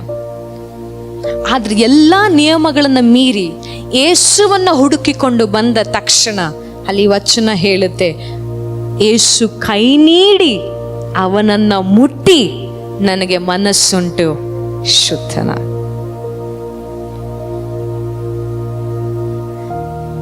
ತುಂಬಾ ಸೌಭಾಗ್ಯವಂತನು ರೀ ಅವನು. ಎಷ್ಟು ಸೌಭಾಗ್ಯವಂತನು? ತುಂಬಾ ಸೌಭಾಗ್ಯವಂತನು. ಎಷ್ಟು? ಆತನ ಪರಿಶುದ್ಧವಾದಂತ ಕರಗಳ ಸ್ಪರ್ಶವನ್ನು ಅವನು ಅನುಭವಿಸಿದ. ಆ ಹಸ್ತದಿಂದ ಶಕ್ತಿ ಅವನ ದೇಹದ ಮೇಲೆ ಹೊರಟು ಬಂತವತ್ತು. ಆ ಕೈಗಳಿಂದ ಪರಿಶುದ್ಧತೆ ಅವನ ಮೇಲೆ ಹೊರಟು ಬಂತು. ಅವನೇ ಸೌಭಾಗ್ಯವಂತ. ಎಲ್ಲರೂ ಅಶುದ್ಧನು ಅಂತ ಹೇಳಿದಂತ ಕುಷ್ಠನೇ ಸೌಭಾಗ್ಯವಂತನು ರೀ. ಅವಕಾಶ ನಿನಗೆ ಸಿಗ್ಲಿಲ್ಲ. ನನಗಂತೂ ಬಹಳ ಆಸೆ. ಯಾವಾಗ್ಲೂ ಹೇಳ್ತೀನಿ, ದೇವ್ರೊಂದು ಸಾರಿ ನಂಗೆ ಹೆಗಲ ಮೇಲೆ ಕೈ ಹಾಕಬೇಕಂತ, ಒಂದೇ ಒಂದು ಸಾರಿ ನಾನು ಅದನ್ನು ಅನುಭವಿಸಬೇಕಂತ. ಅಷ್ಟು ತವಕ ಕೆಲವೊಂದು ಸಾರಿ ನನ್ನ ಮನಸ್ಸಿನಲ್ಲಿ ತುಂಬಾ ಬರುತ್ತೆ. ಇಂಥ ವಚನಗಳನ್ನ ಓದುವಾಗ ನನಗನ್ಸುತ್ತೆ, ಎಷ್ಟು ಸೌಭಾಗ್ಯವಂತನಿರ್ಬೋದು, ಯೇಸು ಹೋಗವ್ರನ್ನ ಮುಟ್ಟಿದ್ರಂತ. ಯೇಸುವಿನ ಕರಗಳು ಅವನನ್ನ ಮುಟ್ಟಿದ ತಕ್ಷಣವೇ ಆ ಕುಷ್ಠ ಏನಾಗುತ್ತೆ? ಕೂಡಲೇ ಅವನ ಕುಷ್ಠವು ಹೋಗಿ ಅವನು, ಹಲ್ಲೆಲೂಯಾ ಹಲ್ಲೆಲೂಯಾ, ಕೂಡಲೇ ಅವನ ಕುಷ್ಠ ಹೋಗಿ ಅವನು ಶುದ್ಧನಾಥನು. ಏನಾದನು? ಶುದ್ಧನಾಥನು. ಆತನ ಹಸ್ತ ಅವನನ್ನು ಸ್ಪರ್ಶ ಮಾಡಿದ ತಕ್ಷಣ ಆ ಪರಿಶುದ್ಧತೆ ಎಲ್ಲ ಹೋಗುತ್ತೆ, ಶುದ್ಧತೆ ಅವನ ಮೇಲೆ ಪ್ರಕಟವಾಗತ್ತೆ. Hallelujah hallelujah. ಇವತ್ತು ನಾನು ನಿಮ್ಗೆ ಹೇಳ್ತಾ ಇದ್ದೇನೆ, ಕೇಳ್ರಿ. ಎಷ್ಟೇ ಅಪರಿಶುದ್ಧತೆಯಲ್ಲಿ ನೀವು ಬಿದ್ದಿರಬಹುದು, ಜನರು ಎಷ್ಟೇ ನಿಮ್ಮನ್ನ ಪಾಪಿ ಎಂಬುದಾಗಿ ಹೇಳಬಹುದು, ಜನರು ಯಾವುದೇ ಗುರುತನ್ನ ನಿಮಗೆ ಕೊಟ್ಟಿರಬಹುದು, ಯಾವುದೇ ಪಟ್ಟವನ್ನು ನಿಮಗೆ ಕೊಟ್ಟಿರಬಹುದು, ಆದ್ರೆ ನಿಮ್ಮ ಗುರುತನ್ನ ಬದಲಾಯಿಸೋದಕ್ಕೆ ಯಾರಿಗಾದ್ರೂ ಸಾಮರ್ಥ್ಯ ಇರುವುದಾದ್ರೆ, ಅಪರಿಶುದ್ಧನು ಅಶುದ್ಧನೇ ಎನ್ನುವಂತ ಗುರುತನ್ನ, ಪಾಪಿ ಅನ್ನುವಂತ ಗುರುತನ್ನ, ಮೋಸಗಾರ ಅನ್ನುವಂತ ಗುರುತನ್ನ, ವ್ಯಭಿಚಾರ ಅನ್ನುವಂತ ಗುರುತನ್ನ ಯಾರಿಗಾದ್ರೂ ಬದಲಾಯಿಸುವಂತ ಸಾಮರ್ಥ್ಯ ಇರುವುದಾದರೆ ಅದು ನಾನು ನೀನು ಆರಾಧಿಸುವಂತ ನಜರೇತಿನ ಯೇಸುವಿಗೆ ಮಾತ್ರ. ಆತನ ಒಂದೇ ಒಂದು ಸ್ಪರ್ಶ ನಿಮ್ಮ ಜೀವಿತದಲ್ಲಿ ನಿಮ್ಮ ಇಡೀ ಗುರುತನ್ನೇ ಬದಲಾಯಿಸುವಂತದ್ದಾಗಿದೆ. ಪಾಪಿಯಾಗಿರುವಂತನು ಪರಿಶುದ್ಧನಾಗುತ್ತಾನೆ, ಅಶುದ್ಧನು ಶುದ್ಧನಾಗುತ್ತಾನೆ, ಅನಾರೋಗ್ಯದಲ್ಲಿರುವಂತನು ಆರೋಗ್ಯವುಳ್ಳವನಾಗುತ್ತಾನೆ, ಮಾಡ್ತಾನೆ. ಬಡತನದಲ್ಲಿರುವಂತವನು ಸಿರಿತನದಲ್ಲಿ ಬಾಳಿಸ್ತಾನೆ. Hallelujah, hallelujah. ನಿಮ್ಮ ಗುರುತನ್ನ ಬದಲಾಯಿಸುವಂತ ದೇವರು ಇವತ್ತು ಹೇಳ್ತಾ ಇದ್ದಾನೆ, ನನಗೆ ಮನಸ್ಸುಂಟು, ನಾನು ಮುಟ್ಟುತ್ತೇನೆ, ಆದ್ರೆ ನೀನು ನನ್ನ ಬಳಿ ಬರೋದಕ್ಕೆ ಸಿದ್ಧನಾಗಿದ್ಯಾ ಎಂಬುದಾಗಿ. ನನಗೆ ಮನಸ್ಸುಂಟು, ನಾನು ನಿನ್ನ ಗುರುತನ್ನ ಬದಲಾಯಿಸುತ್ತೇನೆ, ನಾನು ನಿನ್ನ ಜೀವಿತವನ್ನು ಬದಲಾಯಿಸ್ತೇನೆ, ಆದ್ರೆ ನೀನು ನನ್ನ ಬಳಿಗೆ ಬರ್ತೀಯ. ಒಬ್ಬ ಪಾಪಿ ಹುಡುಕಿಕೊಂಡು ಬಂದು ಪರಿಶುದ್ಧನಾಗ್ತಾನೆ, ಒಬ್ಬ ಕುಷ್ಠ ಹುಡುಕಿಕೊಂಡು ಬಂದು ಆತನು ಶುದ್ಧನಾಗ್ತಾನೆ. ಇನ್ನು ಏನು ಆಗದಿರುವಂತ ನಾವು ದೇವರ ಬಳಿಗೆ ಹೋಗಿ ಆತನ ಹಸ್ತ ಸ್ಪರ್ಶ ನಮಗೆ ಉಂಟಾದರೆ ಇನ್ನೆಷ್ಟರ ಮಟ್ಟಿಗೆ ನಾವು ಶುದ್ಧಿ ಆಗ್ಬೋದು ಒಂದ್ಸರಿ ಯೋಚನೆ ಮಾಡ್ರಿ. ಇನ್ನೆಷ್ಟರ ಮಟ್ಟಿಗೆ ಆತನ ಕೈಗಳಿರುವಂತ ಪರಿಶುದ್ಧತೆ ನಮ್ಮ ಮೇಲೆ ಪ್ರಕಟವಾಗಬಹುದು. ಇನ್ನೆಷ್ಟರ ಮಟ್ಟಿಗೆ ಆತನ ಕೈಗಳಿರುವಂತ ಬಲ ನಮ್ಮ ದೇಹದ ಮೇಲೆ ಇಳಿದು ಬರಬಹುದು. ಯೋಚನೆ ಮಾಡ್ರಿ, ಯೋಚನೆ ಮಾಡ್ರಿ. ಊರಿಂದ ಆಚೆ ಇರುವಂತನು ಊರೊಳಗೆ ಬರ್ತಾನೆ. ನಾವು ದೇವರ ಆಲಯಕ್ಕೆ ಬರ್ತೇವೆ, ದೇವರ ಬಳಿಗೆ ಬರೋದಿಲ್ಲ.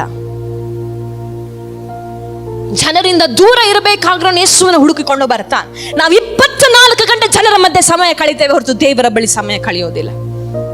ದೇವಾಲಯಕ್ಕೆ ಹೋಗೋದಕ್ಕೆ ಅವಕಾಶ ಇಲ್ಲದೆ ಇರೋನು ನಿಜ ದೇವರನ್ನು ಹುಡುಕಿಕೊಂಡು ಬರ್ತಾನೆ.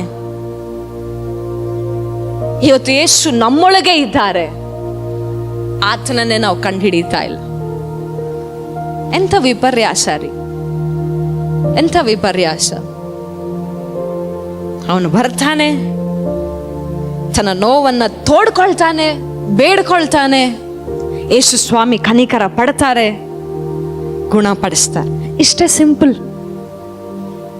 ಇಷ್ಟೇ ಸಿಂಪಲ್, ಇಷ್ಟೇ ಸಿಂಪಲ್ ದೇವರಿಂದ ನೀವು ದಯೆಯನ್ನು ಪಡೆದುಕೊಳ್ಳೋದಕ್ಕೆ. Very simple. ಯೇಸುವಿನ ಬಳಿಗೆ ಹೋಗಬೇಕು, ಆತನ ಬಳಿ ಬೇಡಿಕೊಳ್ಳಬೇಕು, ಆತನು ಮನಸ್ಸು ಮಾಡಿ ನಿಮ್ಮನ್ನ ಗುಣಪಡಿಸಬೇಕು. ಇಷ್ಟೇ ಆಗೋದು. ಆದರೆ ಎಷ್ಟು ಬೇಜವಾಬ್ದಾರಿನಲ್ಲಿ ಜೀವನ ಮಾಡ್ತಾ ಇದ್ದೇವೆ ಒಂದ್ಸಲಿ ಯೋಚನೆ ಮಾಡ್ರಿ. ಎಷ್ಟು ನಿರ್ಲಕ್ಷ್ಯದಲ್ಲಿ ಜೀವಿಸ್ತಾ ಇದ್ದೇವೆ ಯೋಚನೆ ಮಾಡ್ರಿ. ಹಲ್ಲೆಲೂಯಾ. ಇವತ್ತು ನಿಮ್ಮ ಗುರುತುಗಳು ಬದಲಾಗಬೇಕಾ? ಯೇಸುವಿನ ಬಳಿಗೆ ಬನ್ರಿ. ನಿಮಗೆ ಕಟ್ಟಲ್ಪಟ್ಟಿರುವಂತ ಪಟ್ಟಗಳು ಬದಲಾಗಬೇಕಾ? ಯೇಸುವಿನ ಬಳಿಗೆ ಬನ್ರಿ. ನಿಮ್ಮ ಜೀವಿತ ಮಾರ್ಪಡಬೇಕಾ? ಯೇಸುವಿನ ಬಳಿಗೆ ಬನ್ರಿ. ಆತನು ಮನಸ್ಸು ಮಾಡಿ ನಿಮ್ಮನ್ನು ಶುದ್ಧ ಮಾಡುವಂಥವನಾಗಿದ್ದ. ಆತನು ಮನಸ್ಸು ಮಾಡಿ ನಿಮ್ಮ ಮೇಲೆ ಕನಿಕರ ಇಟ್ಟು ನಿಮ್ಮನ್ನು ಶುದ್ಧ ಮಾಡುವಂಥವನಾಗಿದ್ದ. Hallelujah, hallelujah, hallelujah. ಇದಾದ ನಂತರ ಯೇಸು ಸ್ವಾಮಿ ಹೇಳ್ತಾರೆ, ಈಗ ಏನ್ ನಡೀತೋ ಅದನ್ನ ನೀನ್ ಯಾರಿಗೂ ಹೇಳ್ಬೇಡ. ಎಲ್ಲಿಗೆ ಹೋಗ್ಬೇಕು ನೀನ್? ನೇರವಾಗಿ ಹೇಳ್ರಿ, ಓದಿದ್ರಲ್ಲ, ಎಲ್ಲಿಗೆ ಹೋಗ್ಬೇಕು ನೀನು? ಹೇಳ್ಬೇಕು, ಎಲ್ಲಿಗೆ ಹೋಗ್ಬೇಕು ನೀನು? ಹೋಗಿ ಏನ್ ಮಾಡ್ಬೇಕು? ನಿನ್ನ ಮೈ ತೋರಿಸಿ ಮೋಶೆ ನೇಮಕ ಮಾಡಿರೋದನ್ನ ಅರ್ಪಿಸಿ ನಿನ್ನ ಶುದ್ಧಾಚಾರವನ್ನು ನೆರವೇರಿಸು, ಅದು ಜನರಿಗೆ ಎಂದು ಖಂಡಿತವಾಗಿ ಹೇಳಿ ಅವರನ್ನ ಕಳಿಸಿಬಿಟ್ಟನು. ಆದರೆ ಅವನು ಹೊರಟೋಗಿ ಆ ಸಂಗತಿಯನ್ನು ಬಹಳವಾಗಿ ಸಾರಿ ಹಬ್ಬಿಸಿದ್ರಿಂದ ಯೇಸು ಬಹಿರಂಗವಾಗಿ ಇನ್ನು ಯಾವ ಊರೊಳಕ್ಕೆ ಹೋಗಲಾರದೆ ಹೊರಗೆ ಅಡವಿ ಸ್ಥಳಗಳಲ್ಲಿ ಇದ್ದನು. ಹಲ್ಲೆಲೂಯ. ಈ ಅದ್ಭುತವನ್ನ ಮಾಡಿದ ನಂತರ ಯೇಸು ಸ್ವಾಮಿ ಖಂಡಿತವಾಗಿ ಹೇಳ್ತಾರೆ, ಇದಾದ ಮೇಲೆ ನೀನೇನ್ ಮಾಡಬೇಕು? ಯಾಜಕನ ಬಳಿ ಹೋಗಿ ನಿನ್ನ ಮೈಯನ್ನ ತೋರಿಸಿ ಮೋಶೆ ನೇಮದ ಪ್ರಕಾರ ಏನೆಲ್ಲ ಶುದ್ಧಾಚಾರಗಳಿದೆಯೋ ಆ ಕ್ರಮಗಳನ್ನೆಲ್ಲ ಪಾಲಿಸಿದ ನಂತರ ಅದು ಅವರಿಗೆ, ಜನರಿಗೆ, ಅಂದ್ರೆ ಯಾಜಕರಿಗೂ ದೇವಾಲಯಕ್ಕೆ ಬರುವಂತ ಜನರಿಗೆ ಏನಾಗುತ್ತದು, ಆಮೇಲೆ ನೀನೇನಾದ್ರೂ ಮಾಡ್ಕೊ. ಆದ್ರೆ ಮೊದಲು ನೀನೇನ್ ಮಾಡು? ದೇವಾಲಯಕ್ಕೆ ಹೋಗಿ ಯಾಜಕನಿಗೆ ಮೋಶೆಯ ನೇಮದ ಪ್ರಕಾರ ಇವನೇನ್ ಮಾಡ್ಬೇಕಾಗಿತ್ತು ಗೊತ್ತಾ?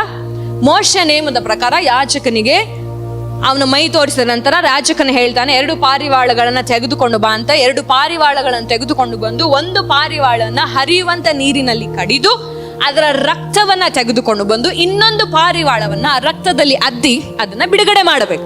ಬಿಡುಗಡೆ ಮಾಡಿದ ನಂತರ 7 ದಿನಗಳಾದ ನಂತರ 7 ದಿನಗಳು ಆತನನ್ನ ಹೊರಗೆ ಇಡಬೇಕು. ಹೊರಗಡೆ ಇಟ್ಟ ನಂತರ 7 ದಿನಗಳಾದ ನಂತರ ಮತ್ತೆ ಯಾವುದೇ ಕುಷ್ಠರೋಗದ ಲಕ್ಷಣಗಳು ಕಾಣಿಸದೇ ಇದ್ದಾಗ ಮತ್ತೆ 2 ಕುರಿಗಳನ್ನು ತೆಗೆದುಕೊಂಡು ಬಂದು ದೇವರಿಗೆ ಯಜ್ಞವನ್ನು ಅರ್ಪಿಸಿ ನಂತರ ಯಾಜಕನು ಅಫಿಷಿಯಲ್ ಆಗಿ ಡಿಕ್ಲೇರ್ ಮಾಡ್ತಾನೆ, ಇವನು ಶುದ್ಧನು ಎಂಬುದಾಗಿ. ಇವನು ಅಶುದ್ಧನು ಎಂಬುದಾಗಿ ಹೇಳೋದು ಯಾಜಕನೇ, ಶುದ್ಧನು ಎಂಬುದಾಗಿ ಹೇಳೋದು ಈಗ ನಾವು ಓದಿದ್ವಲ್ಲ ಯಾಜಕ ಕಾರಣದಲ್ಲಿ. ಸೊ ದೇವ್ರು ಏನ್ ಹೇಳ್ತಾರೆ, ಯೇಸುಸ್ವಾಮಿ ಏನ್ ಹೇಳ್ತಾರೆ, ಮೊದಲು ನೀನು ಶುದ್ಧಾಚಾರವನ್ನ ನೆರವೇರಿಸು. ಆಗ ಏನಾಗತ್ತೆ, ಯಾಜಕರಿಗೂ ಕೂಡ ಸಾಕ್ಷಿ ಆಗತ್ತೆ, ಅಲ್ಲಿರುವಂತ ಜನರಿಗೂ ಕೂಡ ಸಾಕ್ಷಿ ಆಗತ್ತೆ. ಆದ್ರೆ ಈ ಮನುಷ್ಯನ ಏನ್ ಮಾಡ್ತಾನೆ, ಯೇಸುಸ್ವಾಮಿ ಮಾತು ಕೇಳೋದಿಲ್ಲ. ಎಕ್ಸೈಟ್ಮೆಂಟ್ ಅಲ್ಲಿ ಏನ್ ಮಾಡ್ತಾನೆ, ದೇವಾಲಯಕ್ಕೆ ಹೋಗೋದ್ರ ಬದಲಾಗಿ ಏನು ಎಲ್ಲ ಹೋಗ್ತಾನೆ, ಊರೆಲ್ಲ ಹೇಳ್ಕೊಂಡು ಬರಕ್ ಹೋಗ್ತಾನೆ. ಇದರಿಂದ ಯೇಸುಸ್ವಾಮಿ ಬಹಿರಂಗವಾಗಿ ಎಲ್ಲಿಯೂ ಕೂಡ ಓಡಾಡಕ್ಕೆ ಆಗದೆ ಇರುವ ಹಾಗೆ, ಊರೊಳಕ್ಕೆ ಹೋಗದೆ ಇರುವ ಹಾಗೆ ಆಯ್ತು. ನಂತರ ಆತನ ಎಲ್ಲಿದ್ದನು, ಅಡವಿಯ ಸ್ಥಳಗಳಲ್ಲಿದ್ದು. ಹಲ್ಲೆಲೂಯಾ. ಅನೇಕ ಸಾರಿ ನಾವು ಕೂಡ ದೇವರನ್ನ ಅಡವಿಗೆ ತಳ್ಳಿಬಿಡ್ತೇವೆ, ದೇವರ ಮಾತುಗಳನ್ನ ಮೀರಿ, ಹೌದಾ? ಆದರೂ ಇಲ್ಲಿ ಒಂದು ಗುಡಾರ್ಥವನ್ನ ನಿಮಗೆ ನಾನು ತಿಳಿಸುತ್ತೇನೆ, ಗಮನವಿಟ್ಟು ಕೇಳಿ. ಯೇಸು ಸ್ವಾಮಿ ಆ ಕುಷ್ಠರೋಗಿಯನ್ನ ಮುಟ್ಟಿದನು. ಕುಷ್ಠರೋಗಿಯನ್ನು ಮುಟ್ಟಿದ ನಂತರ ಯಾವ ಸ್ಥಳದಲ್ಲಿ ಕುಷ್ಠರೋಗಿ ಓಡಾಡ್ತಿದ್ದನೋ ಅಲ್ಲಿ ಇವಾಗ ಯೇಸು ವಾಸ ಮಾಡ್ತಾ ಇದ್ದಾರೆ.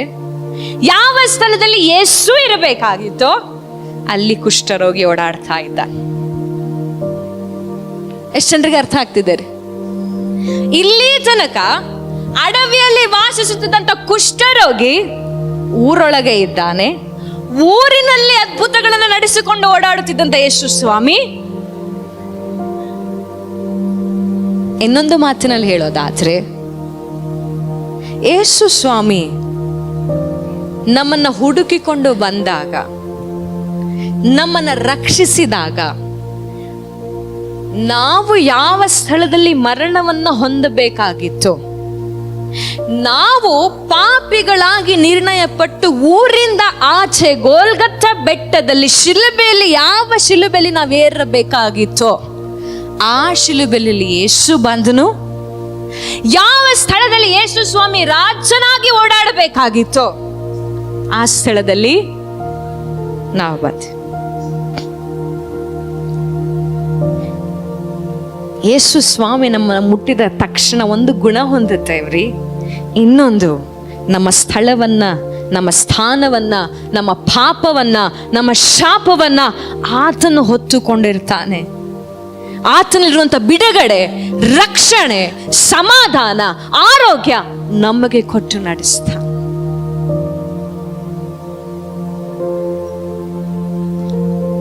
ಸ್ಥಳಗಳನ್ನ ಬದಲಾವಣೆ ಮಾಡಿಬಿಡ್ತಾನೆ ಯೇಸು ಸ್ವಾಮಿ. ನಮ್ಮ ಭಾರವನ್ನೆಲ್ಲ ಆತನು ಹೊತ್ಕೊಳ್ತಾನೆ, ನಮ್ಮ ರೋಗವನ್ನೆಲ್ಲ ಆತ ಹೊತ್ತುಕೊಳ್ತಾನೆ.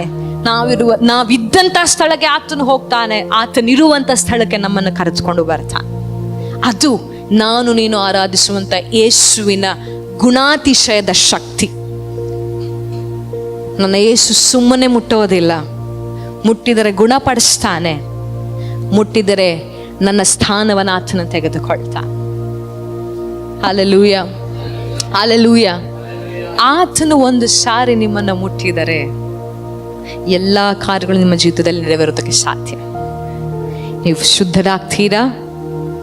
ಊರಿಂದ ಆಚೆ ಇರುವಂತ ನಿಮ್ಮನ್ನ ಊರೊಳಕ್ಕೆ ಬರುವ ಹಾಗೆ ಆತನ ಹಸ್ತ ಮಾಡುವಂಥದ್ದಾಗಿದೆ. ದೇವರಿಂದ ದೂರ ಇರುವಂತ ನಿಮ್ಮನ್ನ, ತಂದೆಯಿಂದ ದೂರ ಇರುವಂತ ನಿಮ್ಮನ್ನ ತಂದೆಯ ಬಳಿಗೆ ಕರೆದುಕೊಂಡು ಬರುವಂಥದ್ದ.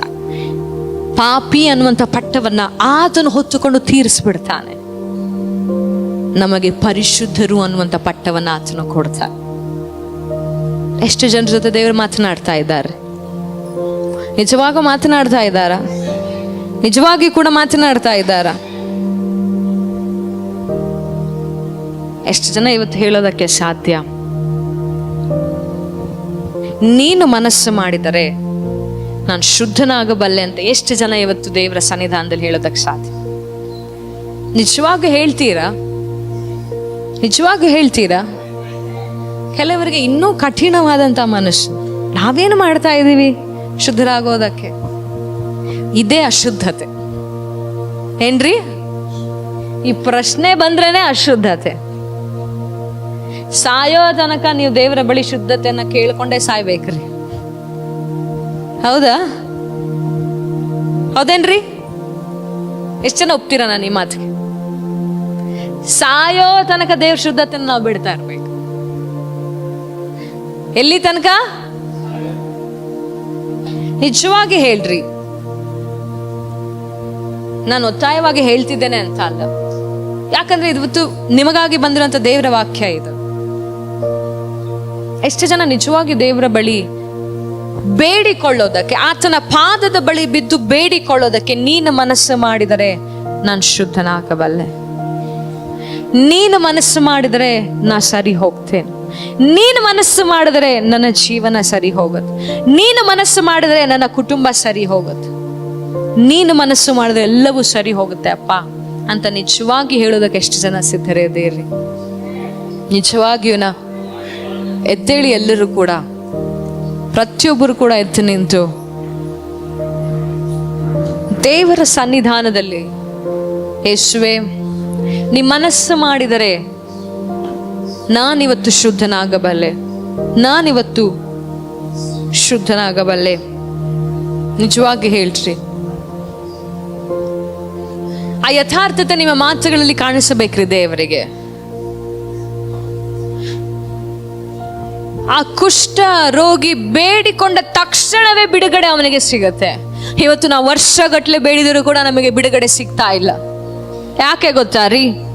ಇನ್ನೂ ಕಲ್ಮಶ ತುಂಬಿಕೊಂಡಿದ್ದೀರಾ. ಯಥಾರ್ಥತೆ ಇಲ್ಲ ನಿಮ್ಮ ಪ್ರಾರ್ಥನೆಯಲ್ಲಿ, ದೀನತೆ ಇಲ್ಲ ನಿಮ್ಮ ಪ್ರಾರ್ಥನೆಯಲ್ಲಿ, ಆತನ ಪಾದದ ಕೆಳಗೆ ನೀವು ಕೂತುಕೊಳ್ತಾ ಇಲ್ಲ ಪ್ರಾರ್ಥನೆಯಲ್ಲಿ.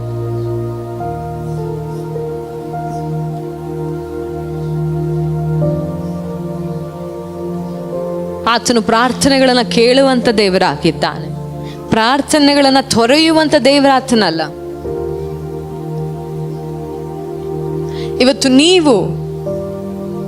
ಇವತ್ತು ನೀವು ನಿರ್ಧಾರ ಮಾಡ್ರಿ, ನಿಜವಾಗಿಯೂ ಕೂಡ ನಾನು ಶುದ್ಧಳಾಗಬೇಕಾ,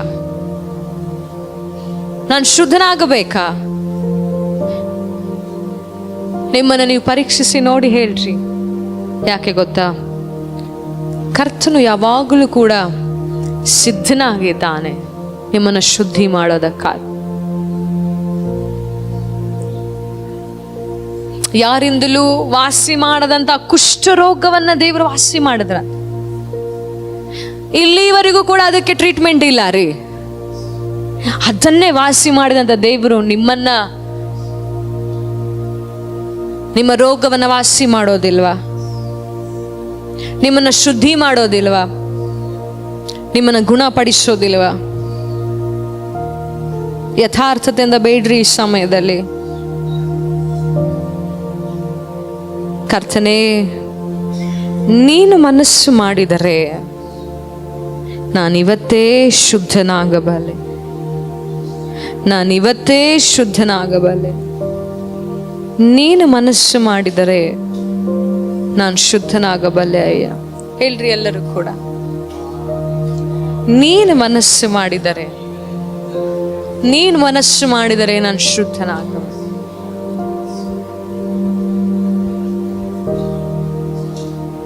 ನೀನು ಮನಸ್ಸು ಮಾಡಿದರೆ ಎಲ್ಲರೂ ಕಣ್ಣುಗಳು ಮುಚ್ಚಿದವರಾಗಿ, ಯಾರು ಕಣ್ಣುಗಳನ್ನ ತೆಗೆಯಬೇಡ್ರಿ. ನೀನು ಮನಸ್ಸು ಮಾಡಿದರೆ ನಾನು ಶುದ್ಧನಾಗಬಲ್ಲೆ. Thank you Jesus. ಬೇಡ್ರಿ ದೇವರ ಸನ್ನಿಧಾನ. ನೀನು ಮನಸ್ಸು ಮಾಡಿದರೆ ನಾನು ಶುದ್ಧನಾಗಬಲ್ಲೆ. ಬೇಡ್ರಿ ಎಲ್ಲರೂ ಕೂಡ ದೇವರ ಸನ್ನಿಧಾನದಲ್ಲಿ. ನೀನು ಮನಸ್ಸು ಮಾಡಿದರೆ ನನ್ನ ಗುರುತುಗಳು ಬದಲಾಗತ್ತಪ್ಪ. ಜನರು ನನ್ನನ್ನು ಕರೆಯುವಂತ ರೀತಿ ಬದಲಾಗುತ್ತೆ, ನನ್ನನ್ನು ನೋಡುವಂತ ರೀತಿ ಬದಲಾಗುತ್ತೆ. ನೀನು ಮನಸ್ಸು ಮಾಡು ದೇವ, ನೀನು ಮನಸ್ಸು ಮಾಡು. ಬೇಡ್ರಿ ದೇವರ ಸನ್ನಿಧಾನದಲ್ಲಿ.